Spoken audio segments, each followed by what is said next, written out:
नमस्कार साथियों। आज के जो मास्टर कैप्सूल डोज में अपन सीखेंगे वह होगा वोल्टेज, धारा और प्रतिरोध। वोल्टेज, धारा और प्रतिरोध को इतनी आसानी से अपन अच्छी प्रकार से एक्सप्लेन करेंगे, समझेंगे कि यह क्या होता है, इसके प्रकार यानी कि ये किस तरीके से वर्क करता है, इनके वर्क क्या होता है। जैसे कि करंट बहता है और ये करंट बहता है तो फिर ये वोल्टेज का क्या काम है, वोल्टेज का काम है तो फिर ये प्रतिरोध है क्या, है ना।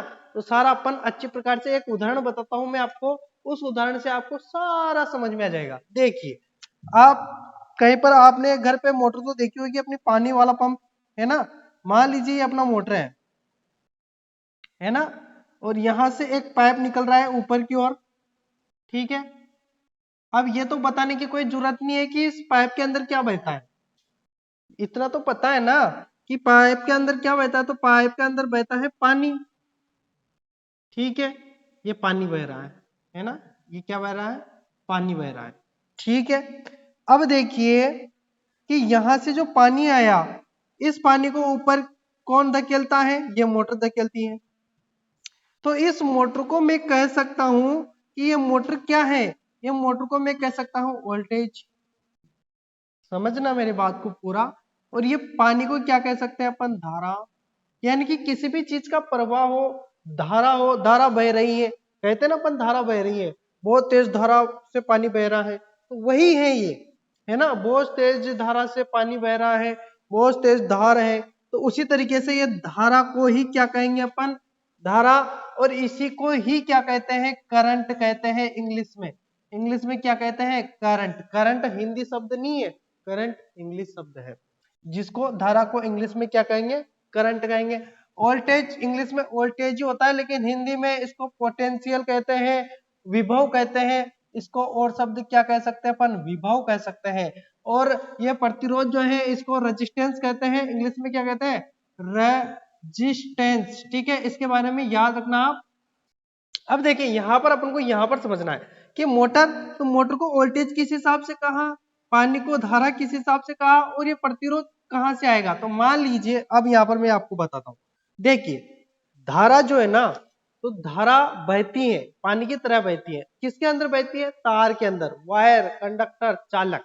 तो देखिए मान लीजिए पाइप क्या है अपने पास, चालक है, जिसके अंदर धारा बहेगी वही क्या है, चालक है। तो ये जो है ना, ये पाइप है, पाइप को क्या कहेंगे अपन, चालक। चालक यानी कि कंडक्टर। अब यहाँ पर चालक के अंदर क्या बहेगी, धारा। जो बहती है वह क्या है, धारा है। और देखिए बहती है तो ऑटोमेटिक थोड़ी बहता है, उसको मतलब कि उसको प्रवाह करने, उसको बहाने के लिए भी कुछ ना कुछ तो चाहिए ना, बल तो चाहिए। तो बल कौन प्रदान करता है, मोटर। मोटर यानी कि वोल्टेज। तो यहाँ पर मैं आपको बता दूं, देखिए इसको अब मैं मिटा देता हूं। अब इतना तो आपको समझ में आ ही होगा, अब आपको समझ में आ जाएगा पूरा। ये अपने पास क्या है, कंडक्टर है, कोई तार है या कंडक्टर है, ठीक है। इसके अंदर इलेक्ट्रॉन का प्रभाव होता है ना। इलेक्ट्रॉन के प्रभाव को क्या कहते हैं अपन, धारा कहते हैं। ये भी आपने पढ़ा होगा। तो धारा की डेफिनेशन क्या हो गई, इलेक्ट्रॉनों का प्रवाह ही क्या कहलाएगा, धारा कहलाएगा। अब देखिए ये इलेक्ट्रॉन है, अब यहाँ पर मान लीजिए धारा बहेगी या इलेक्ट्रॉन बहेंगे, तो उनको बहाने के लिए कुछ ना कुछ बल तो चाहिए, फोर्स तो चाहिए। तो बल कौन देगा, तो बल लगाएगा, ताकत कौन लगाएगा, वोल्टेज। तो वोल्टेज तो क्या कहता है, धारा को आगे बढ़ाने का बल प्रदान करता है, धक्का लगाता है। धारा के धक्का कौन लगाता है, वोल्टेज। तो वोल्टेज का काम क्या है, प्रेशर लगाना, धक्का लगाना, है ना। तो ये किसका काम हुआ, वोल्टेज का। और बहेगी कौन, धारा। और ये प्रतिरोध क्या है, तो ये प्रतिरोध क्या होता है कि जो धारा बहती है उसके मार्ग में रुकावट पैदा करता है। तो यह तो क्या करता है, रुकावट, रुकावट पैदा करता है। किसके मार्ग में, तो धारा के मार्ग में। यानी कि किसी पदार्थ के अंदर धारा के मार्ग में जो रुकावट पैदा करता है उसको कहते हैं अपन प्रतिरोध। और यहाँ पर जो चालक के अंदर जो बहती है उसको कहते हैं अपन धारा। और जो जो धारा को बहने के लिए बल प्रदान करता है उसको कहते हैं अपन वोल्टेज। समझ में आ गया। और ये धारा किसमें बहेगी, ओनली चालक में बहेगी। चालक कौन होता है, कॉपर, चांदी, चालक है जिसमें तो रहेगी। बाकी एल्यूमिनियम, ये सब क्या है, चालक है, बहुत सारे हैं। अभी इतना अपन को ये पदार्थ नहीं पढ़ रहे हैं, अपन ओनली इन तीनों के बारे में चर्चा कर रहे हैं, ये थोड़ा सा अपन ने बता दिया। अब देखिए वोल्टेज का इकाई क्या होता है, इकाई सारा का इकाई के बारे में चर्चा करेंगे। इकाई क्या होता है, तो इसका इकाई जो होता है वोल्ट ही होता है। करंट का इकाई क्या होता है, एम्पियर। और प्रतिरोध का इकाई क्या होता है, तो ओम होता है ना। इनके चित्र क्या क्या है, मतलब कि इनके सिंबल, सिंबल का याद रखना। वोल्टेज जो है, वोल्टेज का सिंबल, इसको मैं थोड़ा सा अच्छा से लिख दूं ताकि आपकी दिक्कत नहीं रहेगी। थोड़ा सा मैं मिटा दूं, फिर अपन अच्छे से लिख लेंगे। देखिए सबसे पहले वोल्टेज, तो वोल्टेज को कैसे लिखते हैं अपन, ई से लिखते हैं। ई से क्यों लिखते हैं, तो इलेक्ट्रोमोटिव फोर्स कहते हैं इंग्लिश में। क्या कहते हैं, इलेक्ट्रोमोटिव फोर्स। और हिंदी में क्या कहेंगे, विद्युत वाहक बल। ये पूरा नाम होता है इसका, विद्युत वाहक बल, इलेक्ट्रोमोटिव फोर्स, विद्युत वाहक बल, याद कर लो। ठीक है, इसको ई से लिखेंगे। अब इसकी इकाई क्या है, तो इकाई क्या है इसकी, वोल्ट।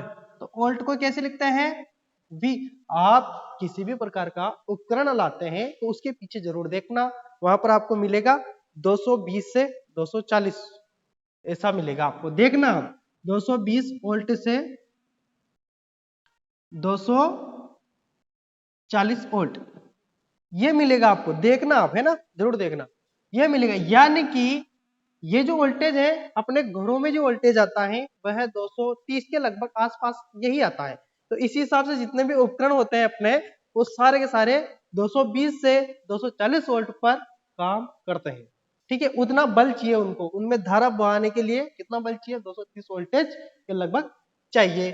तो इसके लिए इकाई ये धारा। अब धारा पर बात करेंगे, तो धारा को कैसे लिखते हैं, आई से लिखते हैं। धारा को कैसे लिखते हैं, आई। ठीक है, याद रखना आई कैसे, तो धारा लगते हैं अपन क्या करते हैं, आई, तो उस हिसाब से अपन याद रखेंगे आई। ठीक है, अब यहाँ पर इसकी इकाई क्या है, एम्पियर है। अब एम्पियर है तो यहाँ पर क्या लिखेंगे अपन, ए लिखेंगे। ठीक है, अब यहाँ पर लास्ट क्या था, प्रतिरोध। तो प्रतिरोध क्या करता है, रुकावट पैदा करता है। जैसे कि पाइप लाए, पाइप अच्छा सा नया लाया तो जितना पानी अपन यहाँ से भेजेंगे उतना ही पानी मिलेगा। लेकिन कोई पुराना पाइप हो जो लीकेज है बार बार, तो उसमें जितना पानी देंगे वो तो क्या प्राप्त जगह पर वहां पर पानी थोड़ी मिलेगा पूरा, आधा तो क्या हो जाएगा, रास्ते में ही खत्म हो जाएगा। तो उसी हिसाब से प्रतिरोध, अगर अच्छा तार होगा तो प्रतिरोध कम होगा, ये ध्यान रखना। तो प्रतिरोध को अपन किससे लिखते हैं, आर से लिखते हैं। और इकाई क्या है, ओम है। तो ओम है ना, तो यहाँ पर क्या आएगा, इसका चिन्ह ये आएगा। ठीक है, बात समझ में आई कि नहीं आई, आ गई। इसको कैसे नापते हैं, तो इसको नापते हैं अपन वोल्ट मीटर से। मीटर भी बता दूंगा मैं आगे वाले वीडियो में। ठीक है, धारा को एम्पियर, तो इसको एमीटर द्वारा मापते हैं, और इसको ओम मीटर द्वारा, ओम मीटर द्वारा, है ना। और अधिक हो, मतलब कि ये क्या हो, अधिक, अधिक मान का हो तो इसको मेगर से भी मापते हैं। मेगर क्या होता है, इसके बारे में भी आगे चर्चा करेंगे। तो आज के लिए इतना ही, बाकी अपन कल वाले वीडियो में देखेंगे। ठीक है, धन्यवाद।